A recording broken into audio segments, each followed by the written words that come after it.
اور زکوٰۃ کے مسائل کے ساتھ آپ کی خدمت میں حاضری کا شرف حاصل ہے۔ زکوٰۃ ہمارے مذہب اسلام میں ایک اہم فریضہ ہے اور صاحب مال پر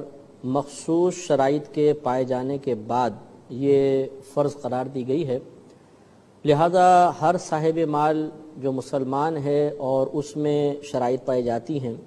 اسے کوشش کرنی چاہیے کہ زکوٰۃ اپنے وقت پر ادا کرے۔ لازم سی بات ہے کہ زکوٰۃ کی ادائیگی کب اس پر واجب ہے کب نہیں، اور شرائط اس میں پائی جاتی ہیں یا نہیں پائی جاتی،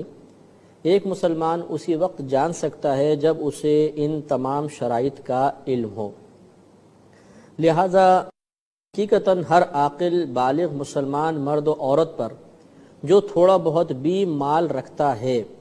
ان مسائل کا سیکھنا یعنی زکوٰۃ کے مسائل کا سیکھنا فرض ہے۔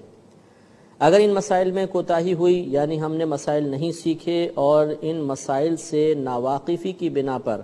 زکوٰۃ کی ادائیگی میں کسی قسم کی کوتاہی رہ گئی تو میدان محشر میں ہمارا یہ عذر بارگاہ الہی میں مقبول نہیں ہوگا کہ یا رب کریم ہمیں پتہ نہیں تھا۔ اللہ تبارک و تعالی نے واضح طور پہ قرآن عظیم میں ارشاد فرمایا فَاسْأَلُوا أَهْلَ الذِّكْرِ إِن كُنتُمْ لَا تَعْلَمُونَ کہ اگر تم نہیں جانتے تو اہل علم سے سوال کرو۔ یاد رکھیے کہ آج دنیا میں کوئی بھی دارالحرب نہیں ہے۔ دارالحرب اس مقام کو کہتے ہیں کہ جہاں پر مسلمان مذہب اسلام کی کوئی بھی عبادت اعلانیہ طور پر نہ کر سکے۔ آج آپ پوری دنیا میں چلے جائیں، ہر مقام پر کوئی نہ کوئی مذہبی عبادت کرنے کی اجازت موجود ہے، اور جہاں پر ایسی اجازت ہو اس کو دارالاسلام کہتے ہیں، اور جو دارالاسلام ہوتا ہے اس میں جہالت یا کم علمی عذر نہیں ہے، یعنی مسئلہ سیکھنا لازم ہے۔ لہذا زکوٰۃ کے مسائل، اس کے بارے میں جمیع تفاصیل، اس کے بعد اپنا محاسبہ اور اس کے بعد زکوٰۃ کی ادائیگی کا عمل اختیار کرنا، یہ سب ہم پر لازم ہے۔ تو ہم سب سے پہلے زکوٰۃ کی تعریف آپ کی خدمت میں عرض کرتے ہیں کہ زکوٰۃ دراصل مال کی مخصوص مقدار پورے ہونے کے بعد اس میں سے ایک مخصوص مقدار نکال کر ایک مخصوص فرد کو اس کا مالک کر دینا ہے، اس طرح کہ دینے والا اپنا نفع بالکل جدا کر لے۔ تو اس تعریف میں آپ نے چند چیزیں دیکھیں، ایک یہ کہ مال کی مخصوص مقدار ہوگی، وہ آپ کو بتائی جائے گی، پھر اس میں سے بھی ایک مخصوص مقدار نکالی جائے گی، وہ بھی آپ کو بتائی جائے گی، پھر ایک خاص فرد کو ہی دے سکتے ہیں، اس خاص فرد میں کیا کیا شرائط ہوں گی وہ بتایا جائے گا، پھر اس کو مالک بنانا لازم ہے، اور اس کے بعد اس طرح مالک بنائیں کہ اپنا نفع ہم بالکل جدا کر لیں۔ جب یہ تمام چیزیں پائی جائیں گی تو زکوٰۃ کی ادائیگی مکمل ہو جائے گی۔ یہ تعریف کامل طور پہ اسی وقت سمجھ میں آئے گی جب ہم زکوٰۃ کی شرائط پر تفصیلی کلام کر لیں گے، اور پھر ہمیں معلوم ہوگا کہ اس تعریف کے مطابق زکوٰۃ کی ادائیگی کا کیا مطلب ہے۔ لہذا اس سے پہلے کہ میں زکوٰۃ کی شرائط کی جانب آؤں، پہلے ہم زکوٰۃ کے شرعی حکم پر غور و تفکر کر لیتے ہیں۔ یاد رکھیے کہ جس شخص میں زکوٰۃ کی شرائط پائی جائیں اس پر زکوٰۃ کی ادائیگی فرض ہے، چونکہ اس کی فرضیت قرآن عظیم کی واضح اور قطعی آیات سے ثابت ہے۔ لہذا اگر کوئی زکوٰۃ کی ادائیگی کا انکار کرے گا کہ زکوٰۃ ہم پہ فرض نہیں ہے، ہم ادا نہیں کرتے ہیں، یعنی ادائیگی سے انکار کا مطلب ہے فرضیت سے انکار، تو اگر کوئی فرضیت سے انکار کر دے گا تو وہ شخص دائرہ اسلام سے خارج ہو جائے گا۔ اور اگر کوئی ادائیگی میں کوتاہی کا مرتکب ہو کہ زکوٰۃ اس پہ فرض ہو گئی ہے لیکن وہ جان بوجھ کے ڈیلے کر رہا ہے، دیر کرتا ہے، سستی اختیار کرتا ہے،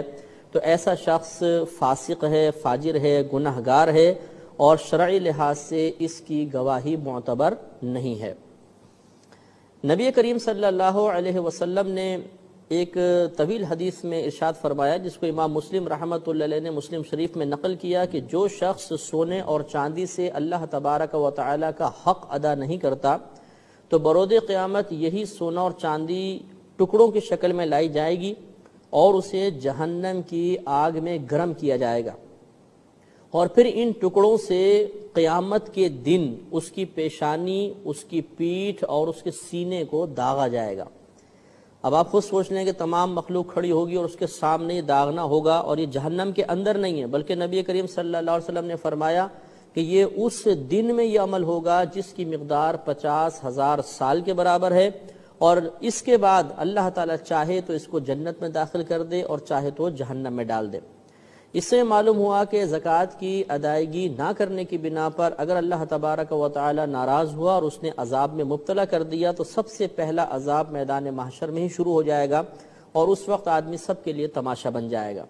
تو ذی شعور صاحب عقل اور سمجھدار شخص کے لیے یہ قطعاً مناسب نہیں کہ وہ تھوڑے سے پیسہ بچانے کے لیے اپنے آپ کو آخرت کی اس ذلت میں مبتلا کر دے، لہذا زکوٰۃ کا حساب کرنا بہت ضروری ہے۔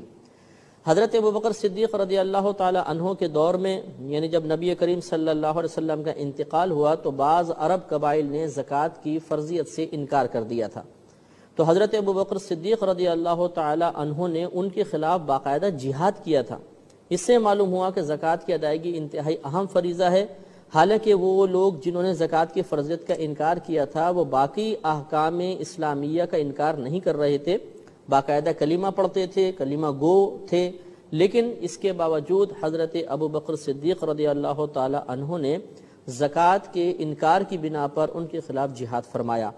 اس سے معلوم ہوا کہ اگر کوئی قوم آج کے دور میں بھی زکوٰۃ کی ادائیگی میں کوتاہی کرے اور واقعی حکومت اسلامیہ ہو تو حاکم اسلام پر لازم ہوگا کہ ان کی گرفت کرے اور ان سے زکوٰۃ لے، اور اگر کوئی زکوٰۃ کا انکار کرے تو پھر اس کے مطابق شرع احکام کے مطابق اس کے ساتھ معاملہ کیا جائے گا۔ قرآن عظیم میں اللہ تبارک و تعالی نے زکوٰۃ کا واضح طور پہ حکم دے دیا، اقیموا الصلاۃ وآتوا الزکاۃ، کہ نماز قائم کرو اور زکوٰۃ ادا کرو۔ چنانچہ چونکہ آتوا الزکاۃ یہ امر کا صیغہ ہے، اور فقہ حنفی کے روح سے امر جب بھی آتا ہے اگر وہ مطلق ہو، اس کے اندر آگے پیچھے کوئی فوائد کی بات، کوئی مطلب یہ کہ دنیاوی نفع کی بات نہ ہو تو اس کو ہم کہتے ہیں امر مطلق ہے، اور امر مطلق سے وجوب ثابت ہوتا ہے۔ اس سے معلوم ہوا کہ زکوٰۃ ہم پر فرض اور واجب ہے۔ اب میں آپ کی خدمت میں زکوٰۃ کی شرائط کے بارے میں انشاءاللہ کلام عرض کروں گا۔ زکوٰۃ کی بنیادی طور پر 9 شرطیں ہوتی ہیں۔ پہلے اجمالی طور پہ ان 9 شرائط کو آپ سماعت فرمائیں، پھر ان میں سے ہر ایک کی تفصیل اور ان سے متعلقہ ضروری مسائل انشاءاللہ ہم عرض کریں گے، اور اس میں ترتیب اس طریقے سے ہوگی کہ انشاءاللہ ان شرائط کی تفصیل بیان کرنے کے بعد پھر میں آپ کی خدمت میں خلاصہ بیان کروں گا کہ خلاصہ یہ ہوا کہ ان چیزوں پر زکوٰۃ ہوگی، اور اس کے بعد آپ کو زکوٰۃ کا حساب کرنے کا انشاءاللہ مکمل طریقہ بھی عرض کیا جائے گا۔ لہٰذا پہلے آپ بالکل صبر و تحمل کے ساتھ اس جمیع تفاصیل کو سماعت فرمائیں، اس کے بعد انشاءاللہ آپ کو خلاصہ کلام بتایا جائے گا کہ آپ کے مال میں سے کس کس مال پر زکوٰۃ واجب ہے۔ اس مسئلے کو جاننے کے بعد انشاءاللہ آپ اپنے گھر کی ہر چیز کے بارے میں فیصلہ کر سکتے ہیں، اپنے پاس جو مال موجود ہے اس کے بارے میں شرعی حکم معلوم کر سکتے ہیں کہ اس پہ زکوٰۃ بنتی ہے یا نہیں بنتی، اور اس کے بعد انشاءاللہ پھر آپ کو حساب کرنے کا طریقہ بتایا جائے گا کہ اگر آپ کے پاس تجارت کا مال ہے، کیش پیسہ ہے، سونا ہے، چاندی ہے اور دیگر ضروریات زندگی سے زیادہ سامان ہے تو کس طریقے سے ہم حساب کر کے زکوٰۃ کو نکالیں گے۔ لہذا زکوٰۃ کی بنیادی طور پر 9 شرائط ہیں، اور وہ یہ ہیں: نمبر 1 مسلمان ہونا، نمبر 2 بالغ ہونا، نمبر 3 عاقل ہونا یعنی عقل والا ہونا، نمبر 4